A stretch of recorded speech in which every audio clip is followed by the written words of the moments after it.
Good morning. Thank you for joining us for the Volcker Alliance's Truth and Integrity in State Budgeting webinar. We are very happy to have you with us today. My name is Melissa Austin. I'm an Associate Director at the Volcker Alliance, working primarily on our state and local initiatives. We're excited to share the results of our most recent report and have an awesome lineup of people from our team here to talk to you today.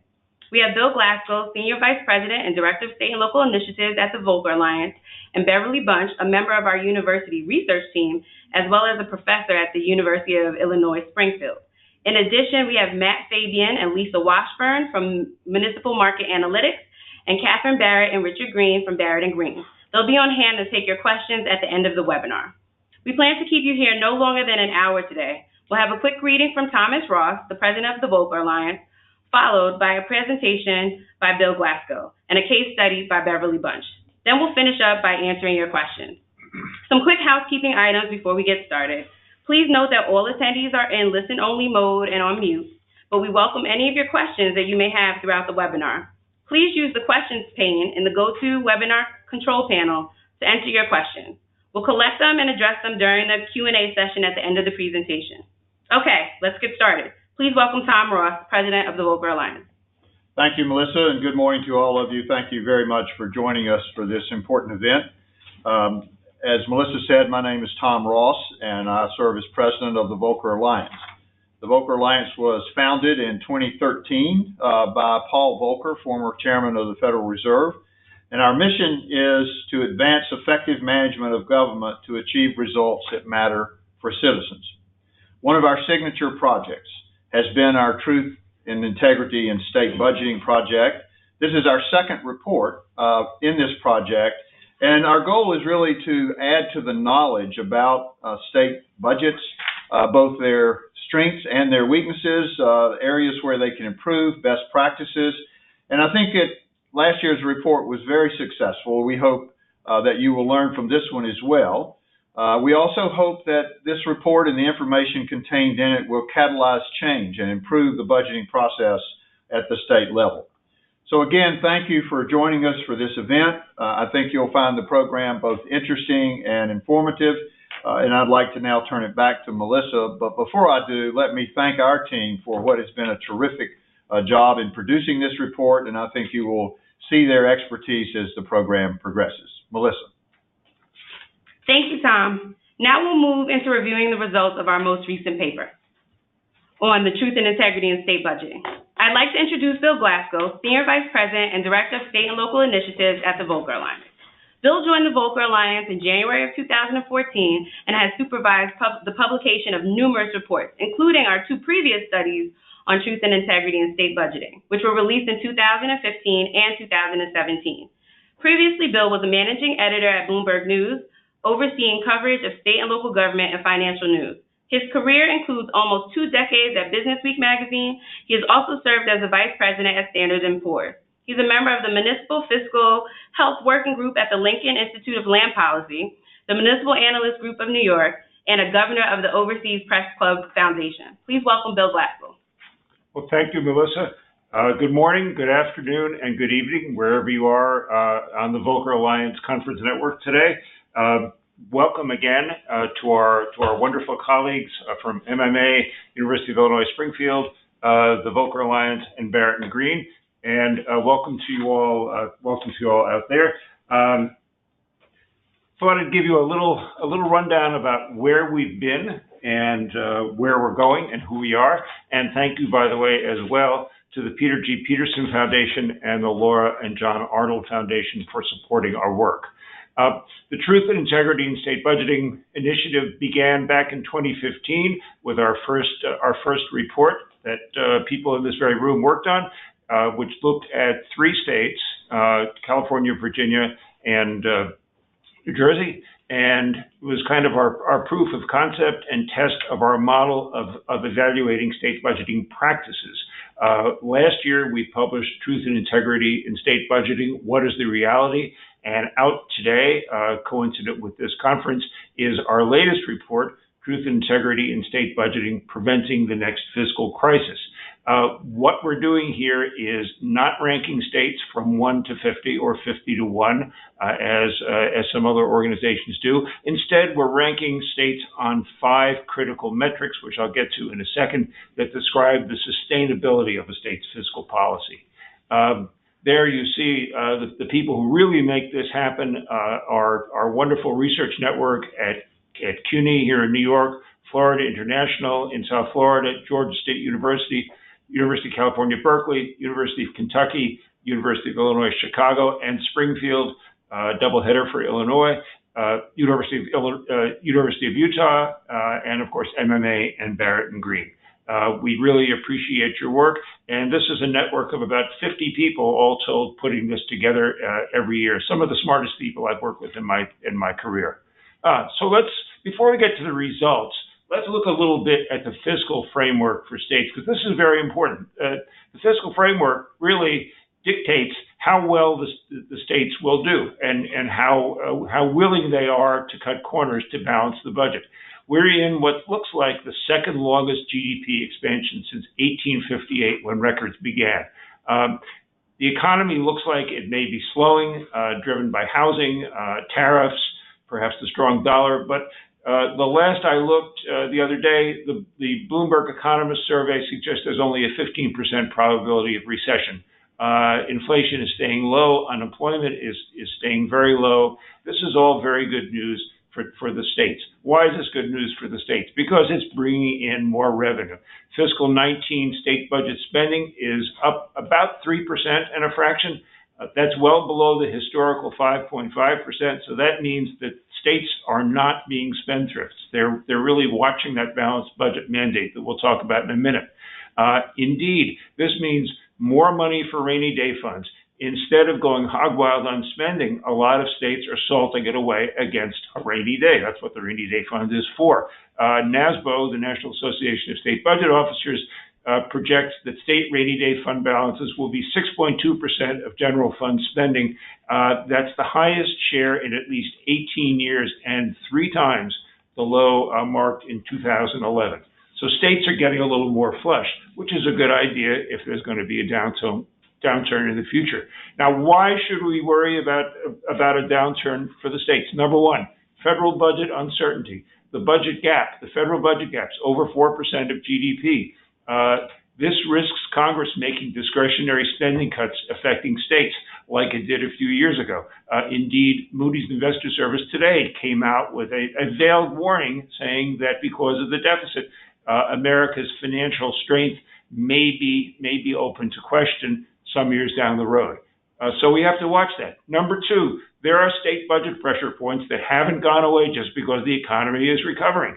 Our 3-year legacy cost trend average, our grade average that I'll discuss in a subsequent slide, it's rising for the second year. So, things are getting better, but 2/3 of the states are still experiencing stress on pensions and retiree health care. 2/3 of the states, big number. Pensions and OPEB, that's other post-employment benefits, they're battling debt service, Medicaid, infrastructure, and K through 12, not to mention higher ed, for resources. This is a continuing issue in the strong states and the weak states. The other thing is that states are not borrowing their way back to health. The muni bond market is recovering slowly. Our colleagues at MMA forecast that 2019 muni bond sales will be about $350 billion versus about $325 billion in 18, but $410 billion the year before when they were driven by changes in the tax law. So yes, new money issuance may be the best in 8 years, but state and local governments are still wary of the cost of borrowing for new projects and are looking like they really want to bolster their fiscal reserves and bolster existing programs rather than go hog wild on spending. So that's the fiscal framework we're looking at. So how do we grade the states within this framework? We give states average grades of A to D minus, our lowest grade, in 5 areas.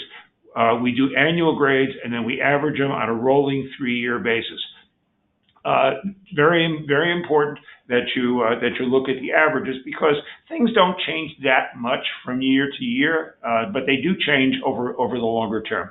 The 5 areas: budget forecasting, which is how and whether states estimate revenues and expenditures for the coming year in the long term. Budget maneuvers, that's the dependence on one-time revenues and other measures to offset recurring expenditures. Legacy costs, how well states fund public employee pension and retiree health care plans. Do they make their promises or not? Reserve funds, we just talked about rainy day funds. The condition of general fund reserves and rainy day funds, and rules governing their use and replenishment. The rules part is very important. And finally, budget transparency. Every state discloses something about their budget on the web and in print. Not all the states do it that well, and we grade on that basis. I'll go through this slide very quickly because it's basically what we just described before, except for the 5 principles. Budget forecasting, we think that states should use a consensus approach, as many do, to establish a single binding estimate for revenues and expenditures, and also look to the long term. We'll discuss that, some specifics in a second. Budget maneuvers, states should pay for expenditures with recurring revenues earned in the same year. If you've got something that's going on year after year after year, you don't want to match that with a fund transfer, a borrowing, some kind of shifted revenue. Legacy costs. All we're saying is states should consistently make the contributions for pensions and retiree health care plans that actuaries determine to be necessary. Many states have gotten in trouble by not doing this for year upon year, and due to the power of compound interest, we're left with trillions of dollars in liabilities. In reserve funds, states should enact clear policies for putting money in and taking money out of rainy day funds and other reserves. They should also have reserves, but the policies are also very important. And finally, budget transparency. Yes, every state discloses stuff, but citizens need to understand some of the key things like the cost of debt, the cost of deferred infrastructure maintenance, and the cost of tax expenditures. We'll cover that in the transparency section coming up. I've lost my slides on the screen for a second, so just hang on and we will get to the next page. Are we still live on the webinar? Wonderful, then I'll just go ahead for my paper copy. So, who got the most average A grades? As I said, we grade in five categories. We're on page 15 for our reference out there in here in the room. We grade in 5 categories. We don't do an overall grade, but there are only 3 states with 3 A grades apiece. That's how rare they are. They're California, Idaho, and Utah. What make these states stand out, and what are some of the interesting points about them? Well, number one, California is like a recovering drunk.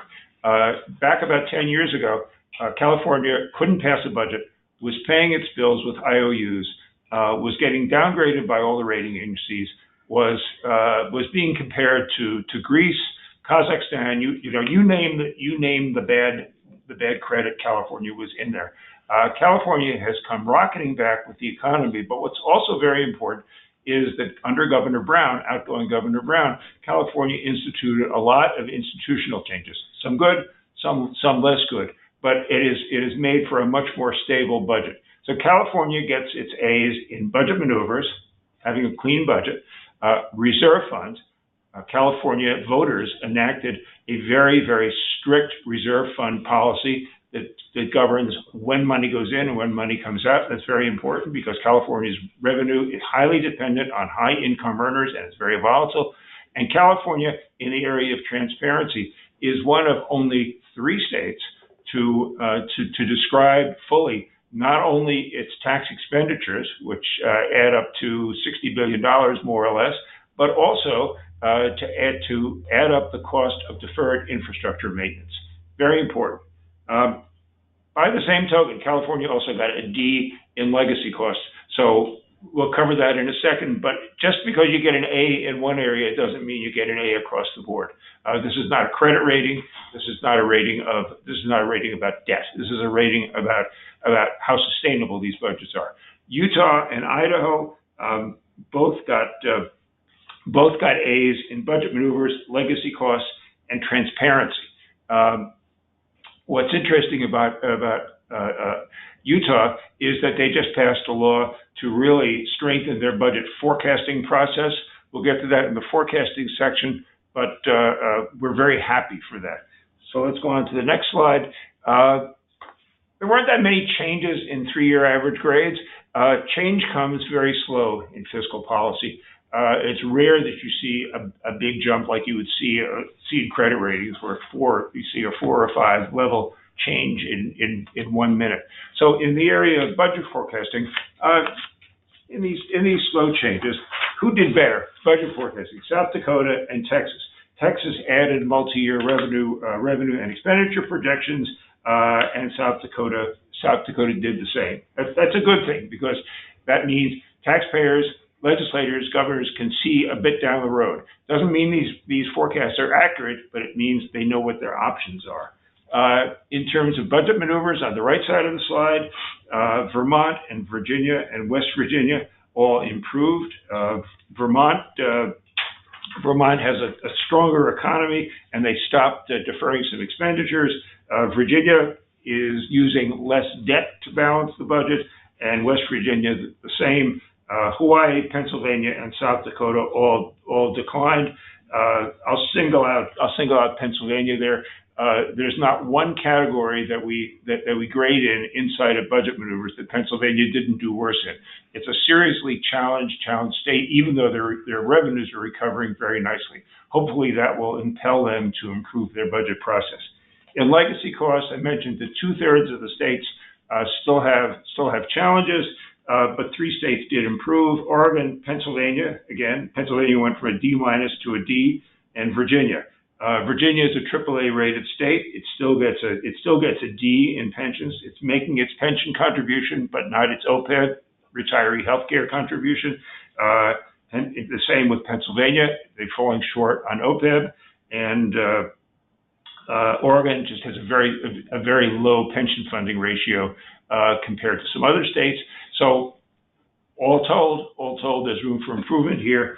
And in terms of declines, Arizona, California, and New Mexico all got dinged for either not making their pension actuarial payment or their OPEB payment, or both. The other categories are reserve funds and transparency. The winners in reserve funds were Montana, North Carolina, Oklahoma, and Wyoming. And Montana, we have a new rainy day fund law, which is in response to Montana being a resource-rich state with very volatile revenues as oil, gas, and coal prices go up and down. Declines were Illinois and Pennsylvania. No money in the reserve funds, no money in the rainy day fund at the start of 18. And in terms of transparency, we only had improvements in Alabama, Hawaii, and Tennessee. Alabama added tax expenditures to their budgetary disclosure. Likewise, Hawaii and Tennessee, we previously hadn't included Tennessee in this category as an A-rated state, but Tennessee actually discloses its deferred infrastructure maintenance costs in a very elaborate commission report that comes out every year and has been worked on since the 1970s. Budget forecasting. Now let's get into the average grades. The red states. This doesn't reflect politics at all. This just reflects grades. The red states are our worst graded states. The dark green states are our best graded states. You'll see that budget forecasting is widely dispersed, both by region, by political inclination, by old economy, new economy. It's really an illustration of the adage that if you've seen one state, you've seen one state. This is how it goes. We mentioned that Utah passed a new law. Utah is now doing 3-year budget forecast, budget stress testing. This law was passed with credit to the Volcker Alliance for bringing Utah in this area, and was also passed because Utah got some lower grades than neighboring Idaho, and the bill was called the Beat Idaho Bill, passed earlier this year unanimously in the legislature. What's interesting is that some of the states that have really weak finances, especially in pensions and other areas like Connecticut and Maryland, they actually have very good forecasting scores. So they know where they're going. They just don't know particularly well how to solve it. And that's it's a good step forward, but more steps are needed. Let's look at budget maneuvers. Budget maneuvers are all the one-time things states do to balance their budgets. 49 states have a balanced budget law. Only one state doesn't. It's Vermont. And as we've reminded people many times, Vermont just follows what everybody else does.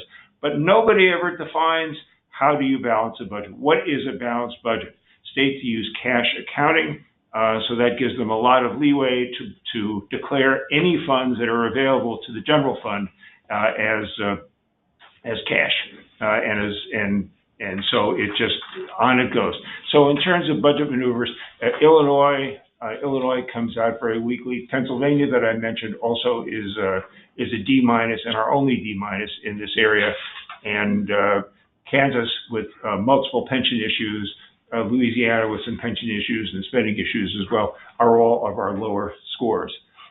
In terms of legacy cost averages, this is pensions and OPEB again. What's interesting about this slide is that, yes, Illinois has a very weak pension. We know that. Beverly's going to talk about it in a couple of minutes. New Jersey, Massachusetts, Connecticut, all these states have big pension challenges, but some states with very high credit ratings are also on this list. Virginia and Texas, for example. That's because they're not making their full actuarial contribution either for OPEB or for pensions. So they're building up debt, and it's not voter approved debt. It's just debt. This is debt that will have to be repaid or negotiated out sometime in the future. So it's a very troubling thing and something to watch, even in states with resources like Virginia and Texas have. Reserve funds. This really reflects the economy. We see a lot of green. Green is the color of money, and that's what these states are salting away. Only 2 states really do badly in the reserve fund area. Pennsylvania, by all rights, should do worse, but they do have very strong policies. So we hope as revenues increase in Pennsylvania, they'll start salting money away. So what are the 5 takeaways here? What does all this mean for policymakers, citizens, investors, those of you in the media who are covering this?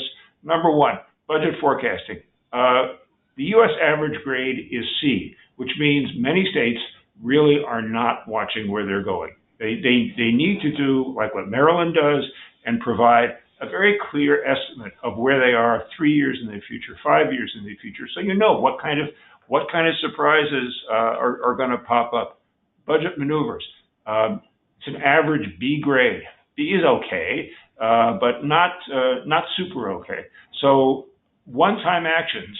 The use of one-time actions to balance budgets, they remain ubiquitous across the country and really need to be stamped out or reduced. Legacy costs. The average grade for the United States in our legacy cost category, pensions and OPEB, is a C. A C doesn't really get you very far in the job market when you're graduating from college, and it shows the kind of stress we have and the need for a solution. We're not proposing a solution here. We just want to highlight that this is a big issue, along with infrastructure and other major spending needs. Reserve funds. The average grade for the country is a B. That shows budgetary reserves. Rainy day funds are on the mend. Why is that important? When North Carolina had to pay for hurricane damage earlier this year, it was able to take over $700 million out of its $2 billion rainy day fund that it rebuilt. The money was literally there for a rainy day. It was used for a rainy day. So states with healthy reserves may withstand future commodity price swings, recessions, natural disasters better than those with little cushion. And that's a point that not only have we made, but recent stress tests from Standard & Poor's, Moody's Analytics, and the Federal Reserve Bank of Boston have all made basically that same point. And finally, in budget transparency, the average grade is B. That's okay, but 47 states still failed to provide budget data on deferred infrastructure maintenance costs. This is billions and probably actually trillions of dollars. You see it in bits and pieces, in reports here and there, but there's no good number, and we're not just talking about roads and bridges. We're talking about schools. We're talking about sewage plants, city halls, state capitals. Tennessee does an exemplary job in this area, and we're planning to do some more research in this area as well as in tax expenditures. These are the kind of unmet obligations that threaten state economies and are being passed to future generations to meet. And the whole idea here is we want to be able to pay today's bills with today's dollars.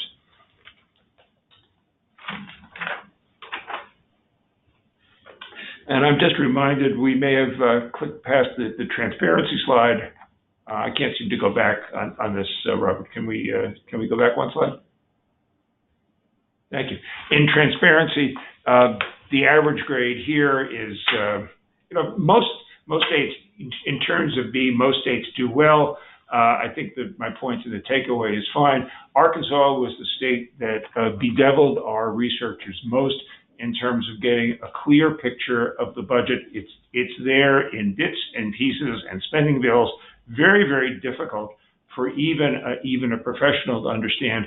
And I also might add that the Virginia budget, as enacted, is also extremely difficult for people to understand because it's literally a marked up piece of legislation. Budgets sometimes come in one bill, sometimes they come in many bills. Every state is a little bit different, but we think that in terms of transparency, the leaders right now are California, Alaska, and Tennessee.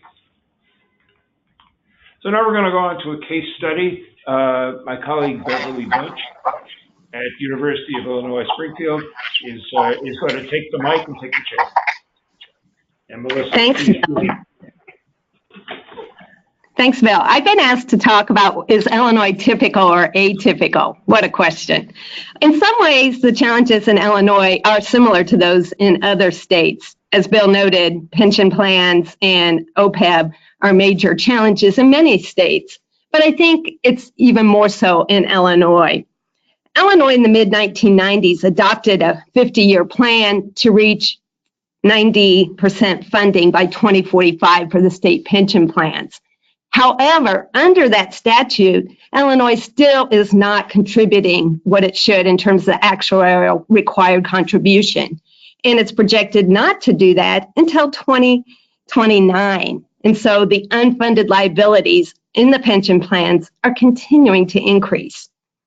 Also, Illinois, like Kansas and New Jersey, has issued pension obligation bonds. So not only is Illinois having to meet ramping up pension payments, but also having to pay debt service on pension bonds. Lastly, Illinois has a constitutional clause that prohibits retirement benefits from being diminished.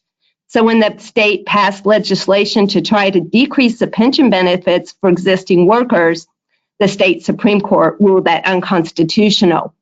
The state legislator also tried to make retirees contribute toward health insurance plans. And once again, the state Supreme Court ruled that unconstitutional. Moving to the next category, budget maneuvers, the Volcker report notes that 40 states did at least one budget maneuver in the period studied. And budget maneuvers, as Bill indicated, are basically one-time tactics to address recurring cost. And Illinois joined 6 other states in getting a D rating, and only Pennsylvania did worse at D-. Well, what did Illinois do? As you may recall, during the budget impasse in fiscal 16 and 17, Illinois did not have a statewide appropriation. Spending continued, but through continuing resolutions, court orders, and selected appropriations. And the state accumulated a large amount of unpaid bills. And that partially was due to lack of appropriations in some cases, but also because the state had let its temporary income tax rate increase sunset. So during this period, the state accumulated over $15 billion in unpaid bills. So that was one budget maneuver, deferring bills. In the summer of 2017, the state did pass the fiscal 2018 budget, much to our relief. They also authorized the issuance of $6 billion in bonds to pay down some of those unpaid bills. That's another budget maneuver. But in this case, the state would argue that was prudent because the state pays either 9 or 12% on the majority of unpaid bills. And clearly, the interest rate on the bonds was much lower. Like many states, Illinois also has used other budget maneuvers, including interfund sweeps and transfers.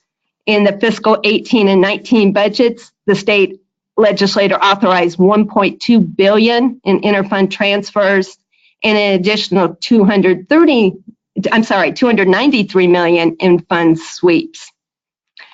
Illinois, like the state of New Jersey, also included the proposed sale of an asset as a way to address its revenue shortfall. In this case, it was the proposed sale of the Thompson Center, a state office building in Chicago, still for sale, and it's not clear that sale will actually go through. Moving to another Volcker Alliance category, reserves. As Bill stated, Kansas and Illinois were the worst graded states.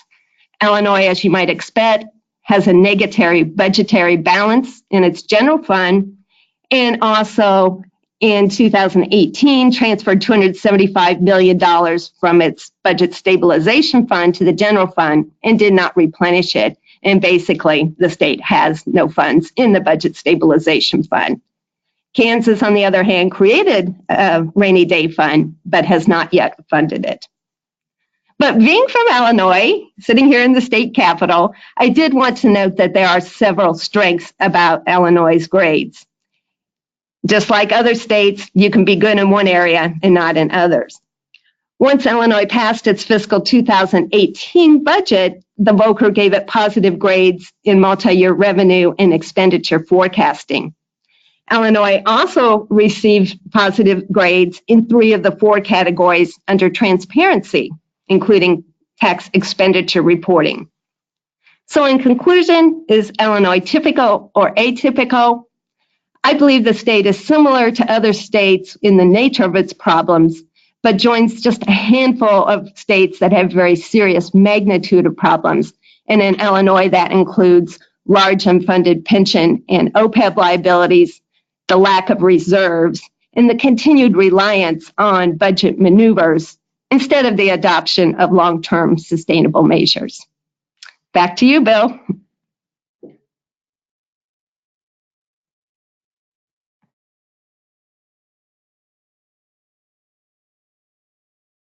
It's on mute. Sorry. Let me start over. Thank you, Beverly. We appreciate your information on the state of Illinois. We're going to move to our question and answer session now. We've been collecting your questions throughout the webinar. Thank you for your submissions. If you have any additional questions, please feel free to submit them using the question panel now. Again, we have project members Lisa Washburn, Matt Fabian, Catherine Barrett, and Richard Green here with us to assist with answering your questions.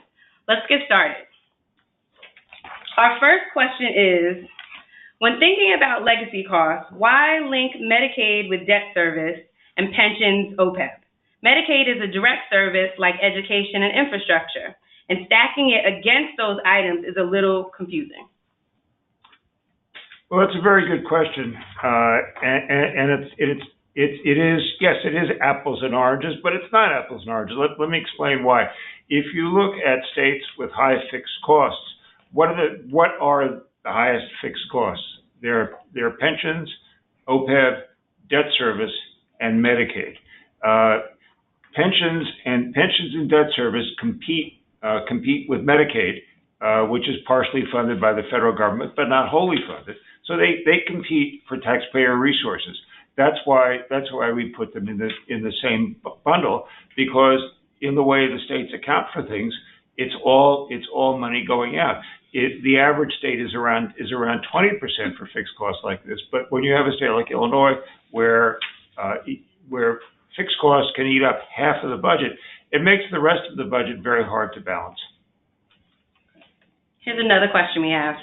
Is there any hope for the future regarding Illinois pension problems? And if so, what needs to be done to cut down on the state's unfunded pension liabilities? Another great question, and I think I'm going to turn the floor over to Beverly on that because she's in the eye of the hurricane. Thanks, Phil. Of course, there's hope for Illinois, but it's a huge problem that's not going to be solved in the short term. I think the state is looking at various revenue sources. They've been talked by the governor-elect J.B. Pritzker about a graduated income tax that would require a constitutional amendment because that Constitution has a flat rate tax. There also has been talk about legalization of marijuana and perhaps an increase in the state's motor fuel tax. There also have been calls to revisit the constitutional provision, and some people are calling for a referendum, including the mayor of Chicago, to try to allow the state to change some of the provisions of the current pension benefits. You mentioned total unfunded pension liabilities in the billions. Total unfunded liabilities should be trillion, not billion, right?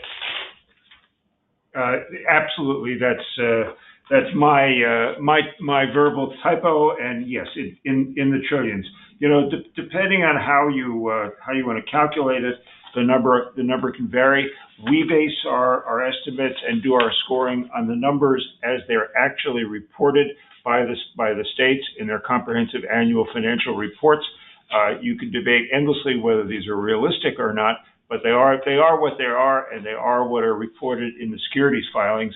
If you don't follow those, if you don't follow that, you get sanctioned by the SEC, so you don't want to do that.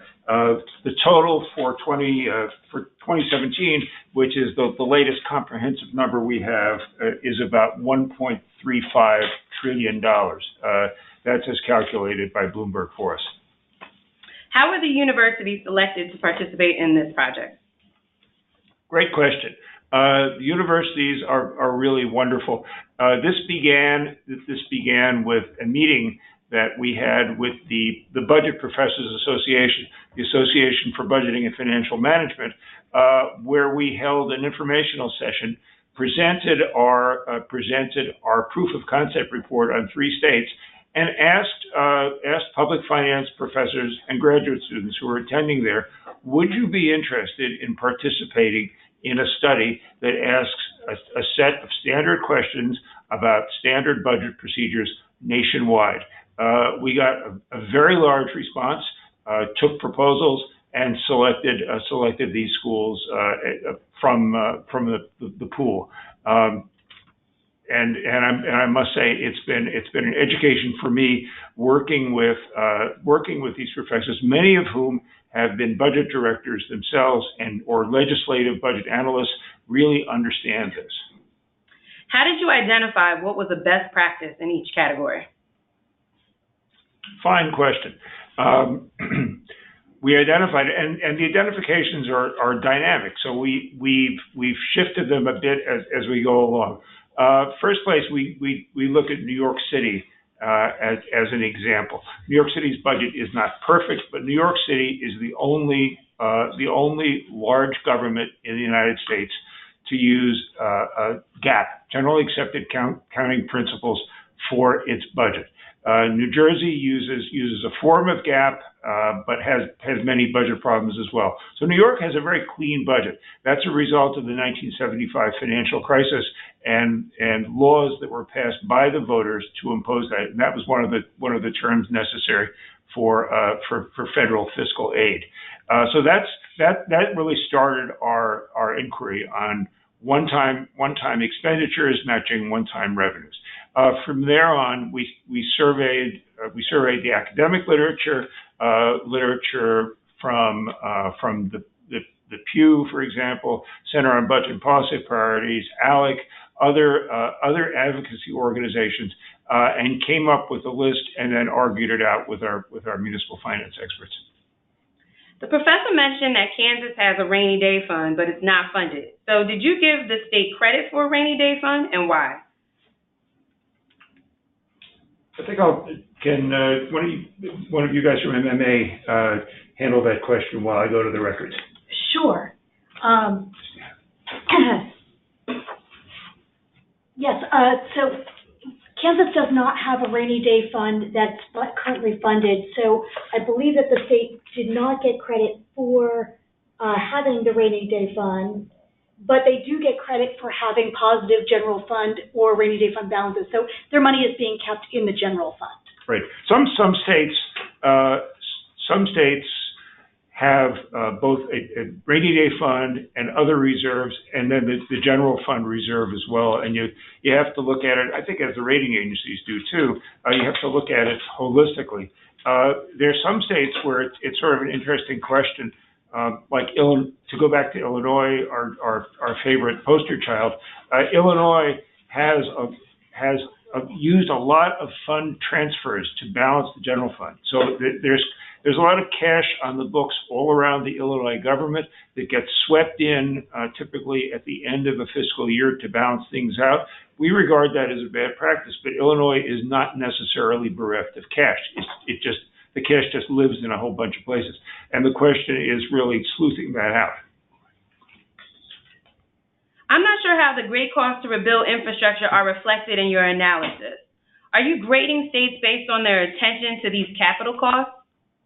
Well, I really wish we could. The problem is that the information is inconsistent, incomplete, and sometimes totally absent. It would be wonderful. It would be wonderful to have one single capital budget, but states have about 40 different types of capital budgets. In some states, transportation is part of it. In other states, transportation is a separate budget because the rationale is states support transportation with motor vehicle fuel taxes, maybe tolls. So there's really no clear view. We singled out those three states as at least putting a number out there, and probably the most technical report is what Tennessee does, where they define conditions, they define how they do it. It's really remarkable how detailed it is. But the other states don't. They make you look, and so it's guesswork. I see that you gave state grades for forecasting, and that 12 states got a D or worse in that area. What does that mean for those states? What's the risk of doing a bad job on forecasts? Well, the risk of doing a bad job on forecasting, there's always stuff always happens. So number one, you can't forecast a hurricane necessarily. You can't forecast the effect of a tidal surge, a series of wildfires, the price of oil falling from $100 a barrel to $10 a barrel, which it certainly has in the past. So these are all exogenous events, but outside of that, you can build in likelihoods, you can build in probabilities. What you want to do is have a picture of what the state, all things being equal, might look like for next year, the year after that. I mentioned Maryland earlier. If you go to their budget, they actually produce a really nice chart that shows the budget gap. So it's a structural thing, the gap between revenues and expenditures going out for several years. So that tells us, all right, we have a problem that we need to fix. We need to fix this year's problem, but while we're fixing this year's problem, we have to think about next year's problem. If you don't look at it, if you just go from year to year to year and lurch on, then you get a state that is constantly going from crisis to crisis until it's either bailed out by the economy or bailed out by the feds. We know that the feds are not in a bailout mood these days, and we know that the economy can be an uncertain friend. Why is there a focus on reserves when I can have a lot of money in my savings account, but I achieve that by charging up my credit cards? My state has reserves, but are not funding their pension and OPEB contributions. That's a very fine question. Why don't I leave that to Matt to take on? Sure. No. What we're doing as part of the study is looking at all parts of how the state manages its assets and its liabilities. And absolutely, there are situations where states have attempted to build up on one thing on one hand at the expense of others. And for sure, we're seeing situations where states are building up reserves. They might be building up rainy day funds, but yet depleting overall reserves. They might be building up reserve funds at the expense of their pension funding. So this is why the scores are nuanced, and we haven't reduced each state to just one score because the picture is really more complicated than that. Does the Volcker Alliance consider timeliness of CAFR release and/or use of long-term accrued liabilities in the budget-making process in developing its transparency grade? A fine question, and let me answer it, and then Matt or Lisa also, because you're from the bond market.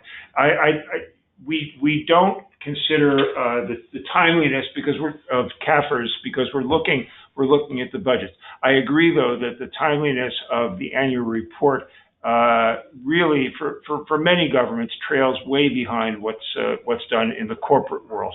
CAFRs should be more timely, but right now we're really looking at budgets, and it's a bit of a frustration actually, because sometimes when you're investigating budgetary questions, you have to go back to the CAFRs, and the CAFRs aren't there. I remember when Detroit was at its lowest, it was taking 6 months to issue a CAFR, and that's just not acceptable. It's not acceptable for investors, for taxpayers, for anybody. Matt, why don't you add to that? No, Bill, your answer was a perfect one. The CAFRs in general, what state governments did with their CAFRs was a secondary concern for our study. What this study really is looking at is the authenticity of the state budgeting process, right? How isolated is it from political pressures, and how is the budget actually created with an eye towards sustainability? The CAFR issue, though, is one, like Bill said, what is in CAFRs can often supplement our findings elsewhere, and in general, late releases or the lack of a release does make that a bit more difficult. To move into sort of the market side of things just for a second, at the local level, so not states, but among local governments, MMA at least has found that the failure to disclose financials is often worse. It's a more leading factor with respect to predicting default and credit stress than what is actually disclosed in the financials. So it is a very important factor that I think we all need to track more closely. Where do state economic development obligations, enticements to lure businesses show up in transparency? Oh, that's a wonderful question. That's a wonderful question. I'm going to answer it, and I think Rich and Catherine probably track that as well. This is there are two kinds of tax expenditures, basically. One is economic development incentives, like what Amazon just got from New York State and Virginia. The other type is the broad exemptions, like you may not, wherever you live, you may not pay sales tax on grocery store food, on clothing. You may also take deductions that mirror those in the federal tax code. So what you see in a budget in a state that does it right are disclosures about the broad exemptions. You may or may not see some of the corporate exemptions. In California, I'll give an example is a second. You also see these disclosures in the CAFRs with a considerable delay. Since 2015, it's a GASB rule, Governmental Accounting Standards Board rule, called GASB 77, where the economic development type incentives are supposed to be presented. Now, California, in its budget, said that there's about $9 billion in economic development incentives given out in their GASB 77 filing. Most recently, they said it's not a material amount, and we're not disclosing anything. So the long answer to a short question is it depends on the state, and the disclosure is inconsistent and incomplete as it is with infrastructure. Yeah, and I'd kind of like to address myself a little bit to the significance of having this information disclosed and why it's important that it be transparent. In years past, the number of states that that are doing tax expenditure reports has grown over the course of years. I believe that we found that 42 of the 50 states had these documents. As Bill just said, they vary in scope, they vary in quality, they vary in the degree of transparency they're offering.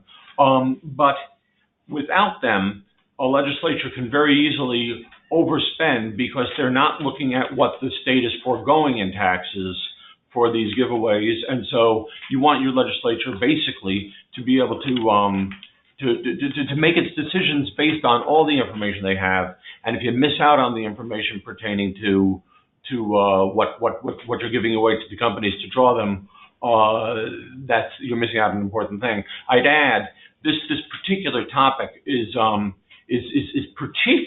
notably in the press right now pertaining to the Amazon.com move and how much are the states really offering to give away to Amazon.com.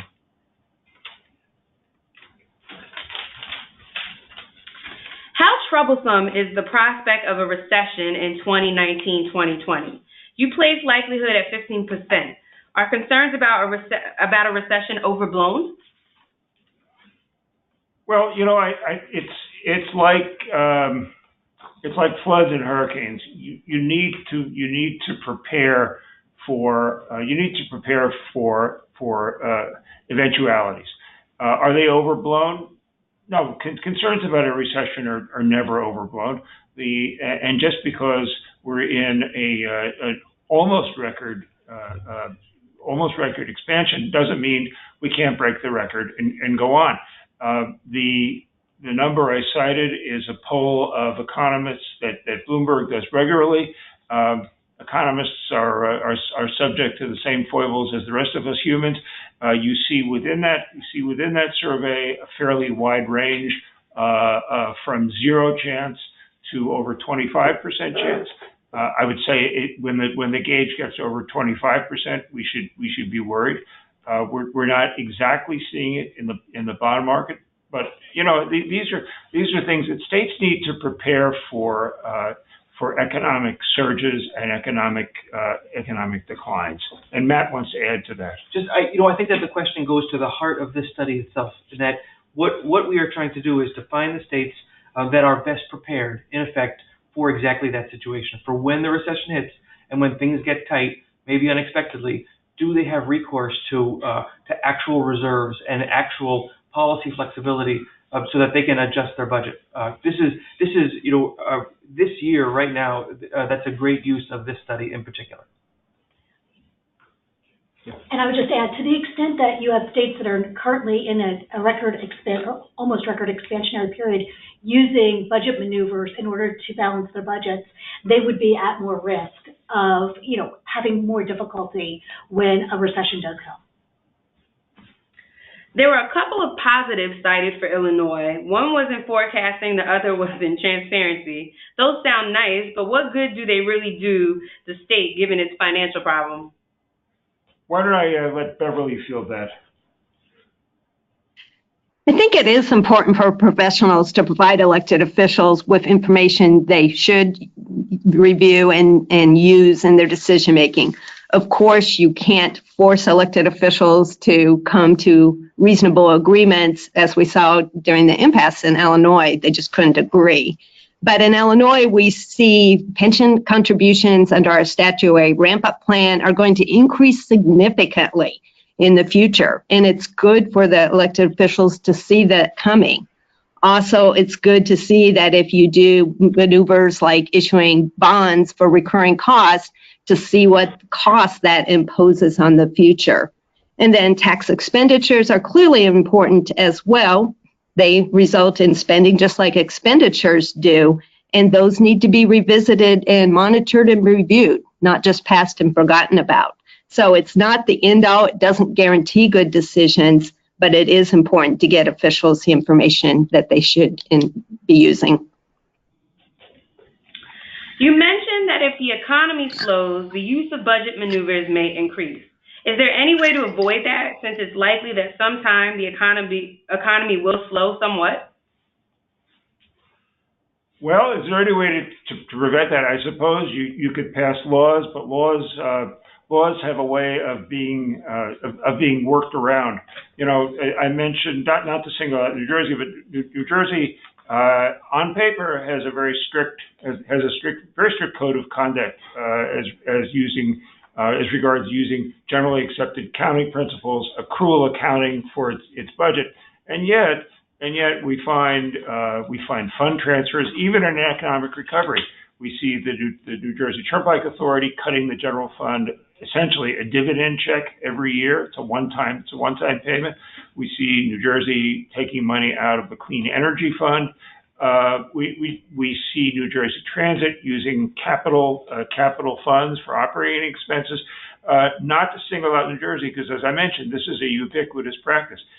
Without having a balanced budget law that spells everything out, it's hard to understand how these procedures won't happen. And you can just look at Congress you don't get much of a good example from grown-ups by looking at how Congress treats budgets. This is Okay, I'd say one more thing. Just, remember that every state is only as insolvent as it chooses to be. So there's no reason, by definition, why a state would need to resort to, short-term budget solutions and unsustainable practices just because the economy weakens. But yet every state will do some of these things. That's the point of this report, to help measure their relative fallibility of the budget and political process in these states. And again, who is prepared to do well or worse in the coming recession? Okay, this is going to be our last question. I remember when your last report came out, there were individual pages about each of the states. Are you doing that again? Oh, absolutely. Thank you. Thank you. That gives us an opportunity to close this with a commercial. So, number one, in the report that's available on our website, Melissa will give you the details. In the report, there are 50 state report cards, one-page state report cards, every state, all detailed, all the categories, year by year by year, for the past 3 years. In our website, we will be coming out in a couple of months with a more detailed report. These are the 2-pagers that we introduced earlier this year. That includes all of the information that's on that 1-page sheet, plus a little story about what makes the state stand out, and some relative value. Everybody on Wall Street loves relative value. Some relative value on how the state looks relative to its peers in its census region. Well, that's it for us today. Thank you so much for attending our webinar. We hope you find our report to be informative and useful. You can visit our website at www.volckeralliance.org to download a copy of the report in its entirety. Bill Glasgow and Beverly Bunch, as well as Nelia Stevens, our communications director at the Volcker Alliance, can be reached via the contact information on your screen. Immediately following the conclusion of the webinar, you'll receive a very brief survey on the presentation. We hope that you'll take the time to complete it and provide us with your valuable feedback. In addition, you'll be able to request that we mail you a hard copy of the report and join our newsletter through this survey. Finally, if you just can't get enough of us or you'd like to share it with your colleagues who couldn't attend today, a copy of this webinar will be available on our website in the next few days. On behalf of the Volcker Alliance, I would like to thank you for joining us today. We hope you enjoy the rest of your day. Thank you.